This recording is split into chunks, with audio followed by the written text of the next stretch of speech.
शाम को 4 बजे है। नमस्कार, मैं राशिद। इनसाइड स्टोरी आप देख रहे हैं। दिल्ली हाईकोर्ट ने ऑड इवन फॉर्मूले पर गंभीर सवाल उठा दिए। अदालत ने कहा कि लोगों को इतनी तकलीफ देने के बाद भी अगर प्रदूषण कम नहीं हुआ तो इसे 15 दिनों तक खींचने का क्या फायदा। 8 जनवरी को अगली सुनवाई है और उस दिन यह तय होगा कि स्कीम 15 जनवरी तक चलेगी या बीच में ही खत्म कर दी जाएगी।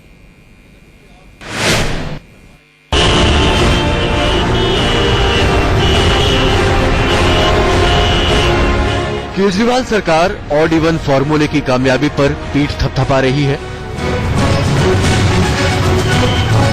लेकिन दिल्ली हाईकोर्ट ने आज उसे बड़ा झटका दे दिया। ऑड इवन के खिलाफ करीब 12 याचिकाओं पर सुनवाई के दौरान कोर्ट में ये आंकड़े पेश किए गए कि इस योजना से लोगों को भारी दिक्कत हुई है, जबकि प्रदूषण कम नहीं हुआ है। सुनिए कोर्ट ने क्या कहा। इसका अगर पॉल्यूशन लेवल लिया जाए तो उसमें पिछले एक हफ्ते में पॉल्यूशन लेवल में कोई इतना फर्क नहीं पड़ा। अगर मार्जिनल फर्क पड़ा भी हो तो उससे ये नहीं कहा जा सकता कि ये इवन ऑड का एक्सपेरिमेंट है वो सक्सेसफुल रहा है। इन आंकड़ों को देखने के बाद कोर्ट ने कहा कि सिर्फ एक्सपेरिमेंट ही करना था तो एक हफ्ता काफी है। ये पॉल्यूशन को कंट्रोल करना है तो गवर्नमेंट ने अगर एक्सपेरिमेंट के लिए यूज किया गया था तो कम से कम एक हफ्ता अपने आप में सफिशिएंट होना चाहिए। दिल्ली सरकार की दलील थी कि ये स्कीम 15 दिनों के लिए है, इससे प्रदूषण कम हुआ है, लेकिन कोर्ट में पेश आंकड़े कहते हैं कि प्रदूषण कम होने के बजाय बढ़ा है। दिल्ली सरकार ने कहा कि इसे जजों ने भी सपोर्ट किया है, लोग भी इसके साथ हैं। कोर्ट ने कहा आपको पता नहीं दिनों के लिए है, इससे प्रदूषण कम हुआ है, लेकिन कोर्ट में पेश आंकड़े कहते हैं कि प्रदूषण कम होने के बजाय बढ़ा है। दिल्ली सरकार ने कहा कि इसे जजों ने भी सपोर्ट किया है, लोग भी इसके साथ हैं। कोर्ट ने कहा आपको पता नहीं कि जज कार पूल करके आते हैं, लेकिन उनकी फाइलें तो दूसरी गाड़ियों में आती हैं। दिल्ली सरकार ने कहा यह हमारे स्वास्थ्य का मुद्दा है। जजों ने कहा प्रदूषण कम नहीं हुआ तो फायदा क्या, पब्लिक ट्रांसपोर्ट पर्याप्त नहीं और लोगों को तकलीफ हो रही है। जब ऑलरेडी पब्लिक को इतनी इनकन्वीनियंस हो रही है और ऑलरेडी पब्लिक ट्रांसपोर्ट इतनी सफिशिएंट नहीं है तो इसलिए जरूरी नहीं कि इसको फर्दर लिंगर ऑन किया जाए अगले हफ्ते के लिए। कोर्ट ने दिल्ली सरकार को आदेश दिया है 2 दिन बाद यानी शुक्रवार को सरकार आंकड़े पेश करे और बताए कि प्रदूषण कम हुआ या नहीं। अगर नहीं तो ऑड इवन बंद कर देंगे।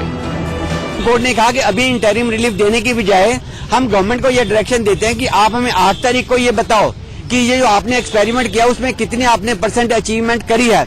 अगर बिल्कुल मार्जिनल अचीवमेंट करी है उसके बदले में पब्लिक इनकन्वीनियंस बहुत ज्यादा हुई है तो फिर अचीवमेंट क्या हुई है। दूसरी तरफ आंकड़े बता रहे हैं कि ऑड इवन लागू किए जाने से ट्रैफिक तो कम हुआ है, लेकिन प्रदूषण कम होने के बजाय बढ़ गया है। सबसे प्रदूषित इलाके आनंद विहार में PM 2.5 जो 31 दिसंबर को 417 था वो 6 जनवरी को घटकर 232 हो गया, लेकिन PM 10 453 से बढ़कर 657 हो गया। इस वक्त मैं दिल्ली के लोधी रोड पर मौजूद हूँ। आज 6 जनवरी है, सुबह के 11:15 बज रहे हैं। दिल्ली की सड़कों पर ट्रैफिक जरूर कम हुआ है, लेकिन एयर पॉल्यूशन में कमी नहीं आई है। PM 2.5 357 है और PM 10 375। सामने स्क्रीन पर दिख रहा है कि अभी क्या लेवल है एयर पॉल्यूशन का। PM 10 375 जो 100 से ज्यादा नहीं होना चाहिए, मतलब 4 गुना ज्यादा जहरीली हवा। PM 2.5 जो 60 से ऊपर नहीं होना चाहिए, सामने देखिए 357, ये भी 6 गुना ज्यादा। उधर कोर्ट में याचिकाकर्ताओं ने यह भी कहा कि 2000 रुपए का जुर्माना गैर कानूनी है। इसे हटाकर देखें तब पता चलेगा कि लोग स्कीम के कितने साथ हैं।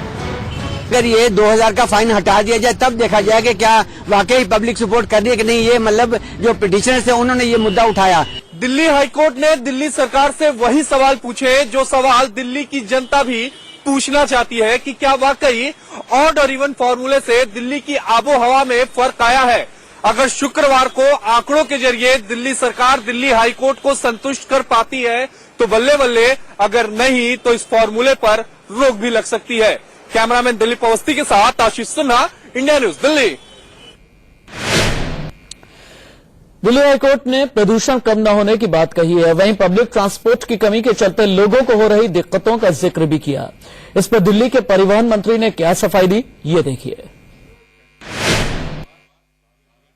हमने कई बार कहा है कि दिल्ली के बॉर्डर के एरिया में पोल्यूशन उतना इफेक्ट नहीं हो रहा है, लेकिन व्हीकल पोल्यूशन जो सबसे खतरनाक होता है PM 2.5 वो पोल्यूशन निश्चित रूप से जो पूरा आंतरिक दिल्ली का हिस्सा है उसमें कम हो रहा है और वो निश्चित रूप से दिल्ली वालों के लिए फायदेमंद है। दिल्ली सरकार ने 15 दिन के लिए पूरी कार्ययोजना बनाई है और एक प्रभावी एनालिसिस के लिए सारे तथ्यों पर, क्योंकि वेदर का भी मूड अलग अलग चेंज हो रहा है, तो एक सही एनालिसिस के लिए 15 दिन की एक हमें सैंपल चाहिए जिसके आधार पर हम आगे का फैसला ले सकें। दिल्ली के अंदर उतना एडवांस ट्रांसपोर्ट सिस्टम नहीं है, लेकिन इस आर्ट इवेंट के दौरान जो हमने मेट्रो की व्यवस्था की है, जो हमने बसों की व्यवस्था की है, जो हमने ऑटो के लिए जो टेक्नोलॉजी डेवलप की है और खासतौर से दिल्ली वालों ने जो कार पूलिंग का सिस्टम बनाया है, हम पहले दिन से कह रहे हैं कि ये सारे सिस्टम के साथ आज दिल्ली जो है 5 दिन से इस अभियान को फॉलो कर रही है और थोड़ी बहुत तकलीफ तो बड़े काम के लिए सहने